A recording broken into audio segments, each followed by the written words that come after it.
అర్థమైందా నీకు? సరే సార్. ఈసారి ఏయ్, గనక సార్ ఇట్రా. మీరు కొనరా సార్.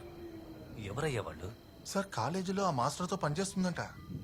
వాళ్ళందరినీ పంపించి ఆ మాస్టర్ని సెల్లో అలాగే కూర్చోబెట్టు. సార్. ఇదిగో సార్ మిగతా కేసులను కూడా బయటకు పంపించేయి. Okay sir. ఎప్పుడు మీకు ఏడుపు రావట్లేదు కదా?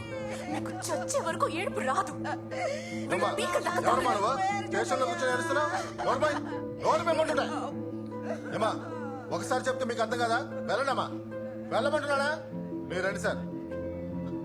మళ్ళీ చెప్తున్నా సార్ రండి సార్. చెప్తుంటే వినిపించుకోకుండా. మళ్ళీ చెప్తున్నా, ఇలా జరుగుతుందని నేను ఇలా ఊహించలేదు. చూడండి, ఆ పిల్లల చావుకి మీరు ఒక కారణం అన్న విషయం మాత్రం మర్చిపోకండి. ఆవిడకి నేను సారీ చెప్పానని చెప్పు. సార్ మాస్టర్ని మర్యాద ఇస్తుంటే ఎక్కువ చేస్తున్నారు.